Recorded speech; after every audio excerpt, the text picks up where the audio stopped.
Poetry and Prose is sponsored by the National Endowment for the Arts.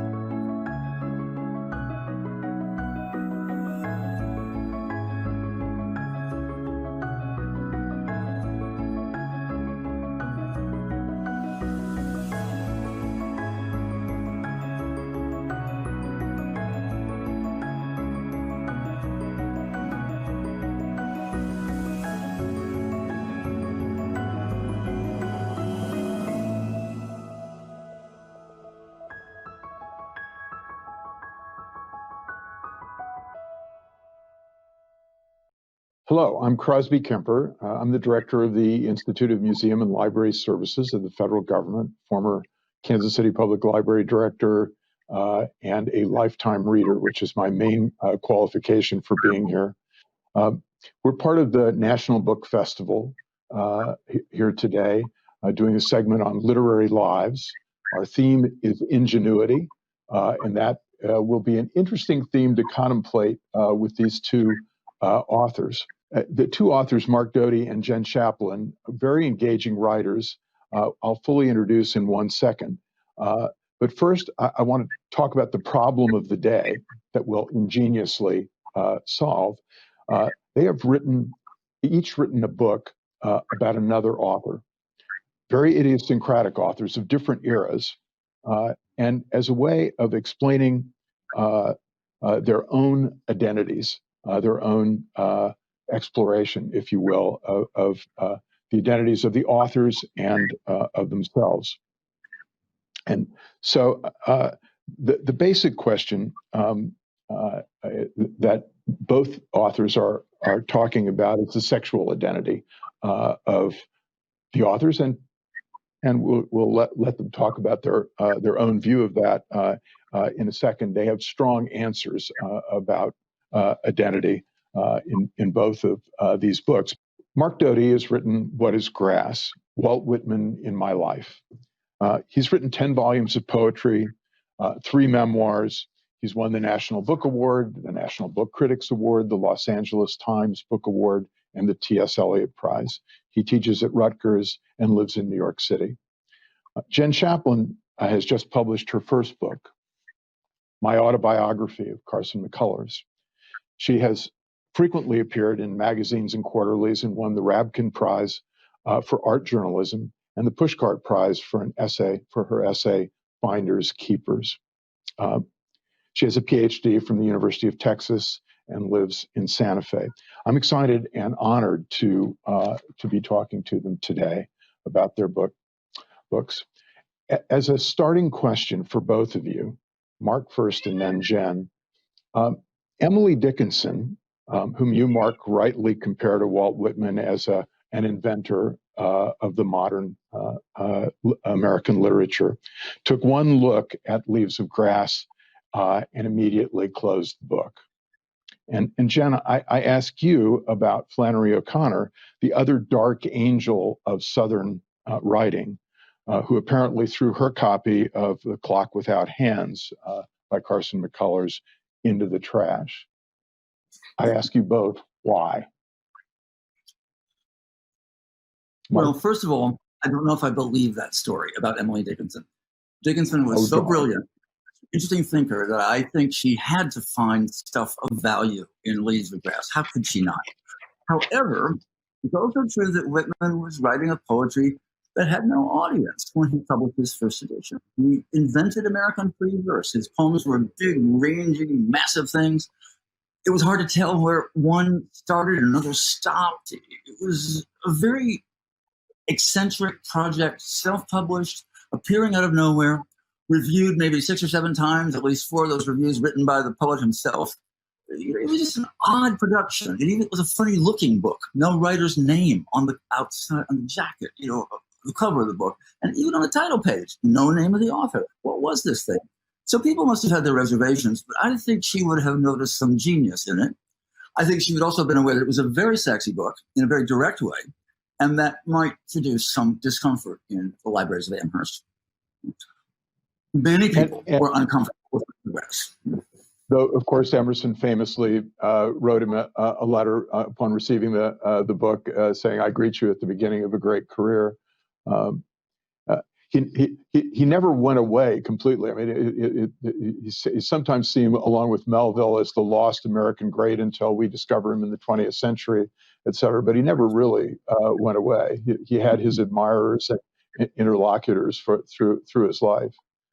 And Jenn, one would have expected, I would think, having read both of them now, that Flannery O'Connor to love the writing, which has its Gothic aspects to it, its darker aspects to it, as O'Connor's writing did, but she didn't.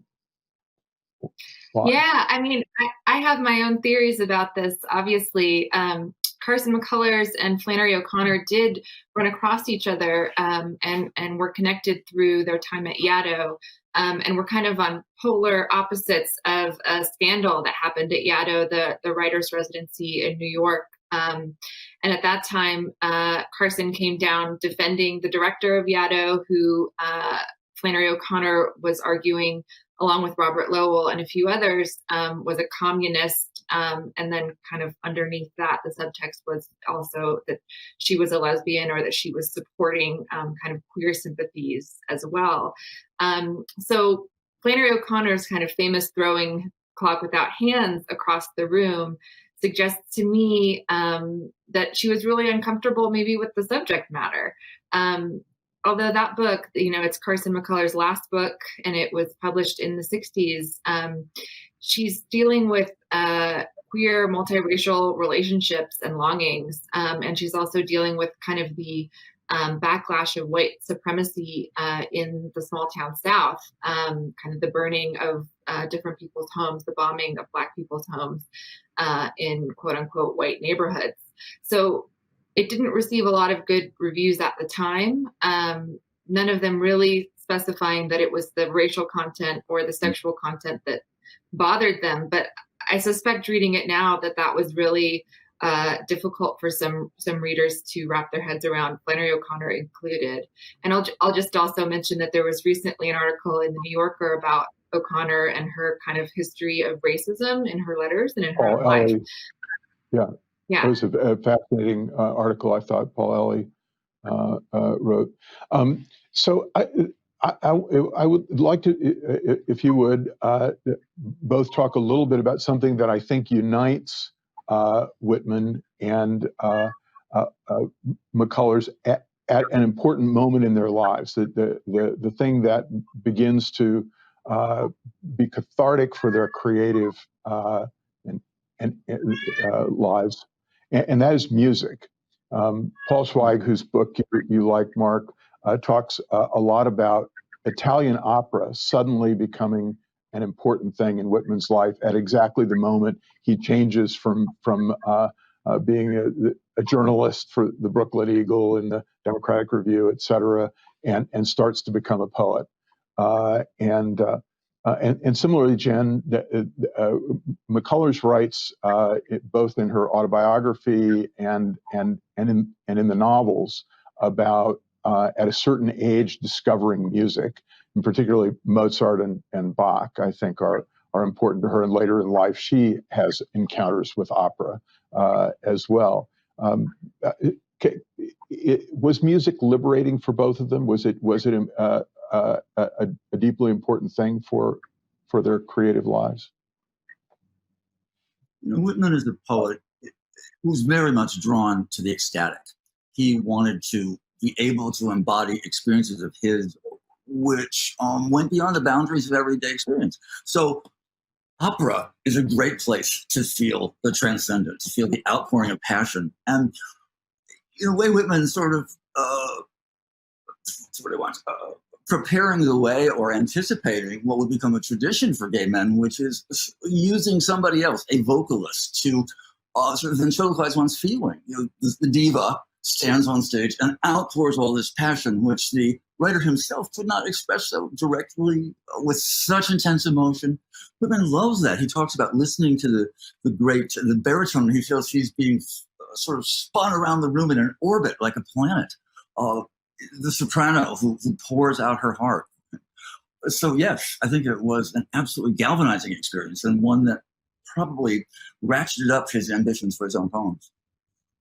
And Jenn, the piano is really terribly important to McCullers. She talks about Mary Tucker, her piano teacher, and then McKelly, her discoveries of music. And just like what Mark was saying, it's really the inexpressible qualities of human life that McCullers found expressed through music as well as through writing. When she was young, she wanted to be a musician, and there's a bit of lore around this in her life, that she was on her way to Juilliard to study music, and that along the way, she decided to become a writer. And it's kind of been told different ways how that decision came about. But she was madly in love with her piano teacher, Mary Tucker, when she was young, and had this just really formative relationship with this person who was teaching her how to express feelings through music, through the piano. And then throughout her life, she befriended musicians and composers. When she was in Brooklyn, living at February House, she was surrounded by musicians, composers, dancers, choreographers, and the same at Yaddo.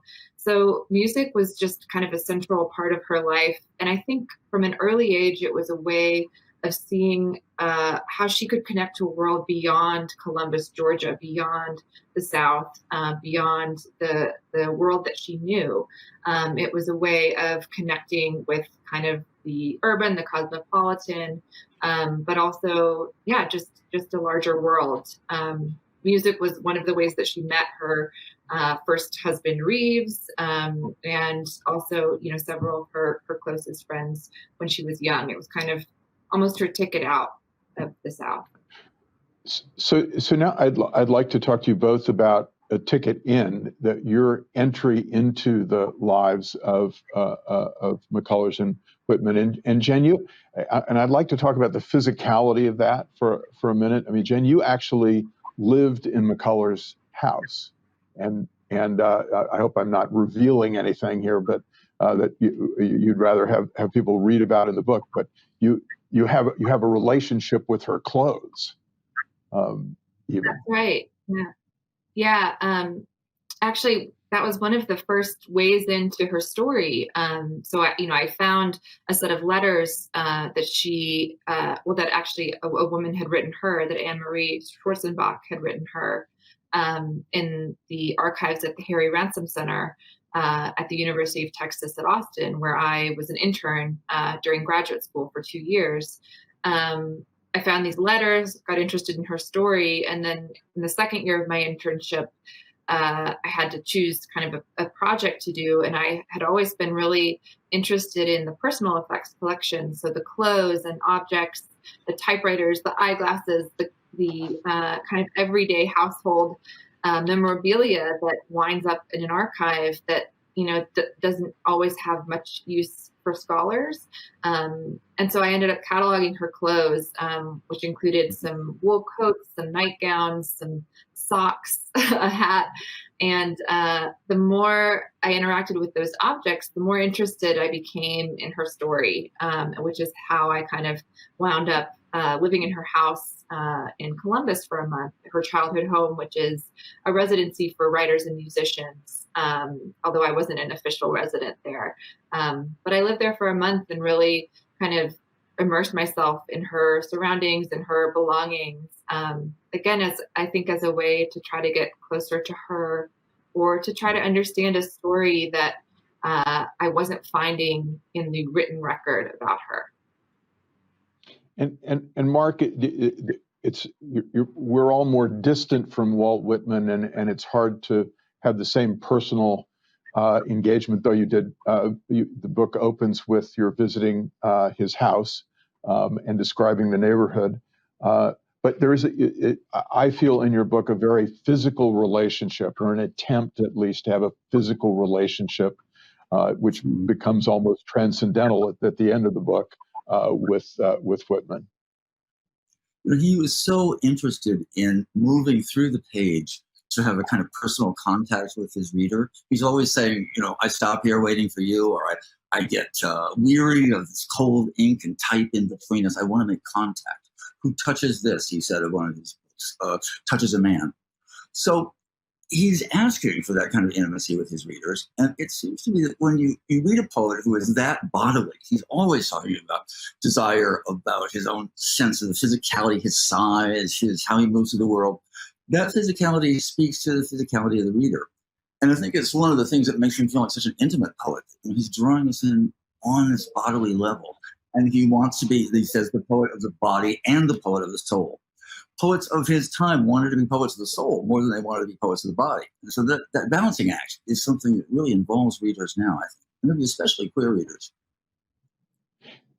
So there is a question in what's written about both of them, and in what you are both writing about their presentations of self, if you will.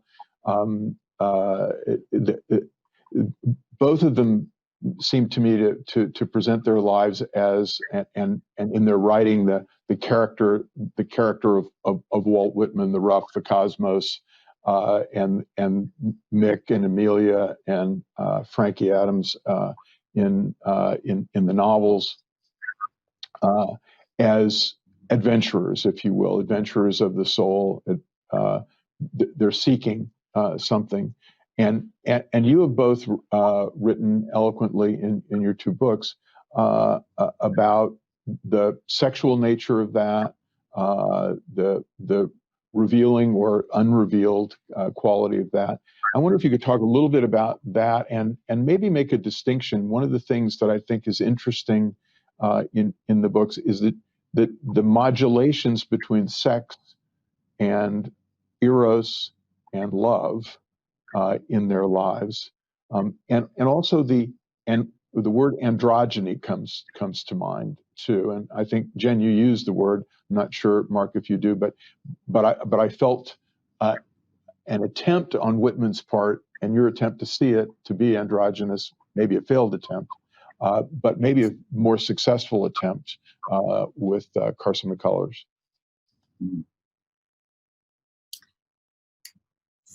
Yeah, I think Carson McCullers, if you look at photos of her today, for the most part, you'll see someone who she's wearing clothes that look masculine. She's often wearing a suit, or she's wearing kind of a collared shirt and a tie in a lot of her photos. And so there's almost this like hamming it up for this androgynous look. And one of the things that really drew me to her was, as you mentioned, she was certainly on a quest in her writing and in her life, but she was also truly unconventional. She was an unconventional woman. She didn't fit the model of what was expected of her as a woman growing up in the South in the 30s and 40s. And she was unconventional in her relationships with women and with men.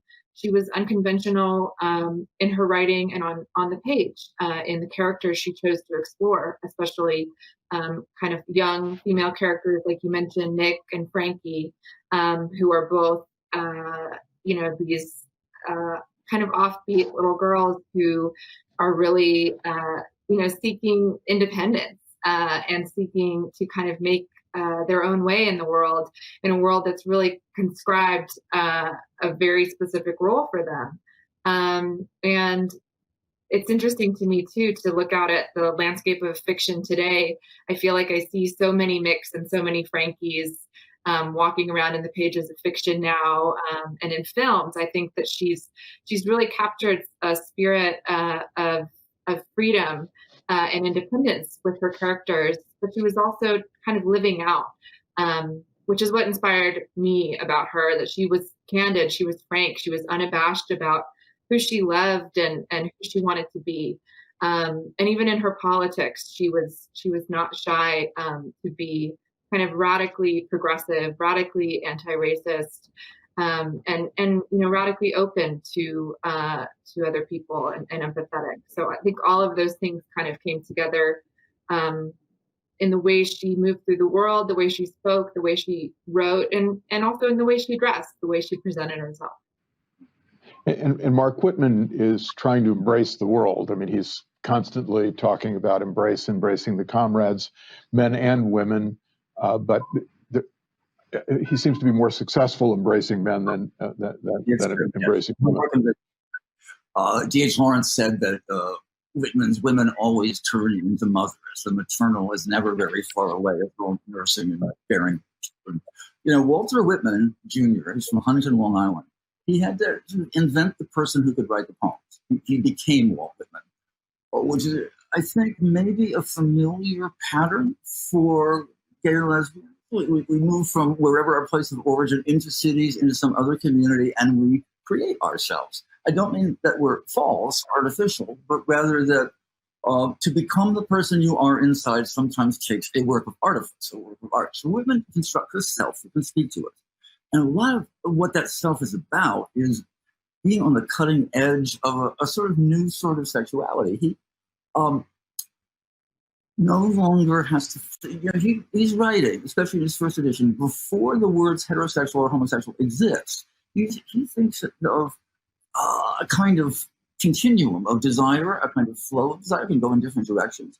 If a behavior could be sexual, but that didn't necessarily change your identity.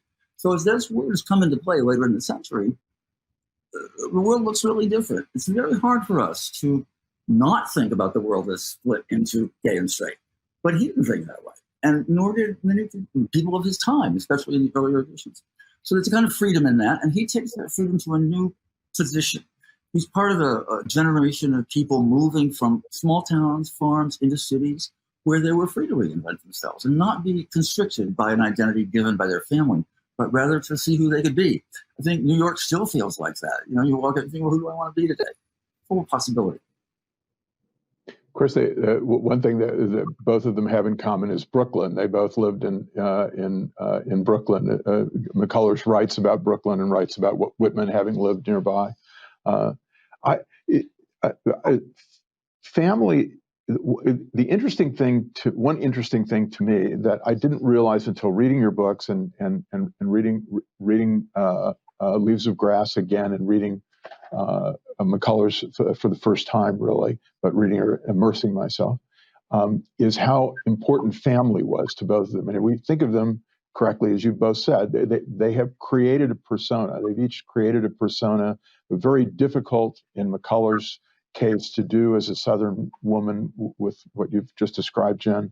Very difficult for anybody to do with Whitman, because he's trying to create a universal man, if you will.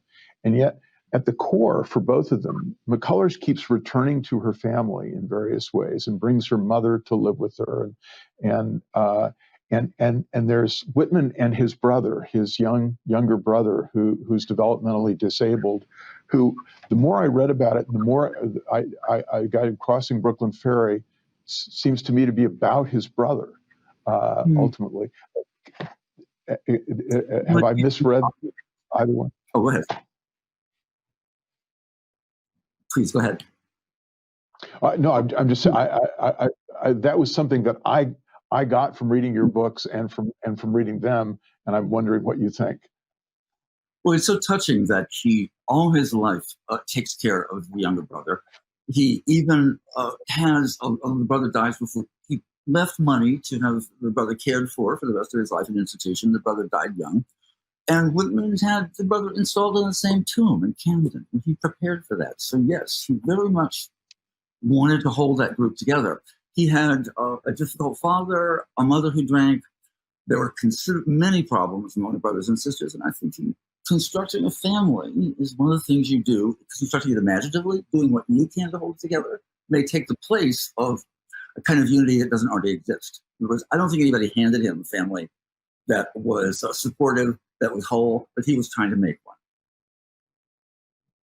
And with Pete Doyle later in life, or his work in the hospitals during the Civil War, there is some sense that he's trying to create a world that he can that can be a family, or can be this larger universal world that he wants, the world he wants to embrace. He believed that we could create a democracy founded on our affections for each other. And when he went down to the battlefields of Virginia early in the Civil War and saw what happened to those young men who he had, so admired and who he thought might be foundational members of this new society, he saw them tearing each other apart on the battlefield. And as a result, wound up working in the makeshift hospitals in D.C. Devastating experience for him. He spent years there, bringing soldiers, Confederate and Union soldiers, a piece of candy, some fruit, writing letters for them, reading letters to the illiterate. And he was absolutely devastated by the ruin of those bodies in these terrible places with no antibiotics, no sterilization of equipment, really grim hospitals. It was a great struggle for him, probably the hardest thing in his life, I think. And heroic, too, I think. Trying to make it.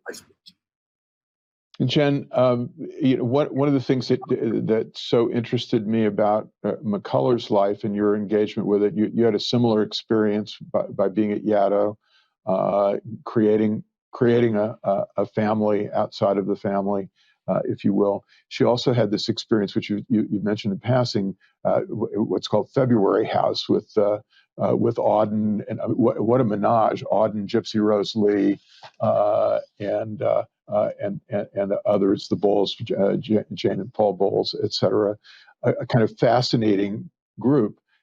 And was she recreating her family in a way? I think so. I think that she kind of had a series of chosen families throughout her life. And one of those was February House, was this group that you mentioned, the Bowles and Christopher Isherwood and W.H. Auden, Gypsy Rose Lee, this group of people that she just ended up living in a house with in Brooklyn.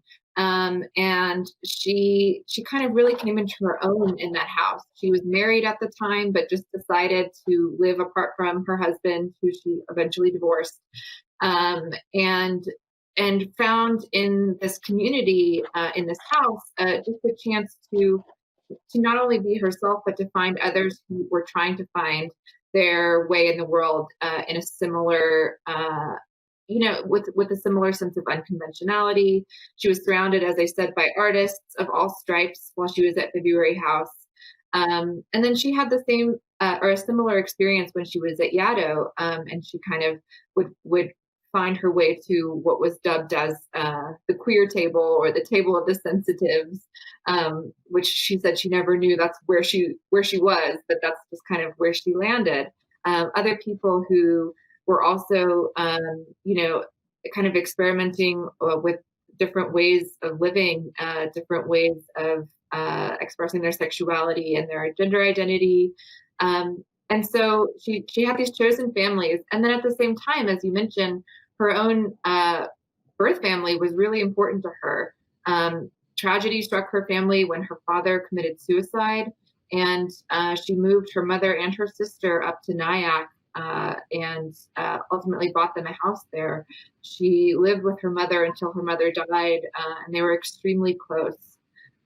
So one thing that I think is amazing about her story is the way that her actual family also accepted her and supported her throughout her life, and she supported them as well.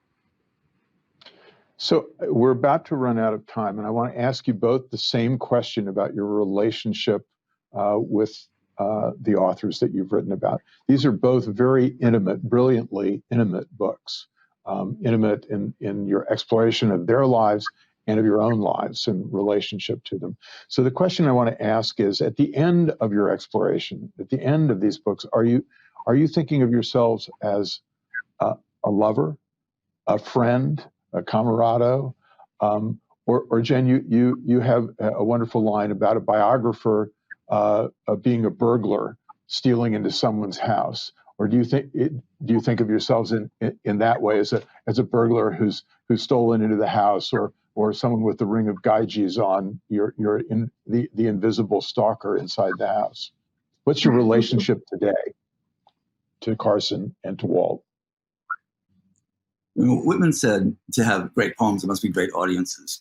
And he did not have any audience in the beginning. He called his audience into being. And as I have lived with his work, I've felt more and more the sort of personal tug in that being called. That work speaks to me in a way that little else does. And I wanted to make something, I wanted to be the reader those poems deserved, and I don't think I can achieve that, but I can make gestures in that direction. And it is a relationship of camaraderie, of friendship, of mutual concerns or obsessions, and there is certainly an element of Eros in it. Absolutely. What can I say?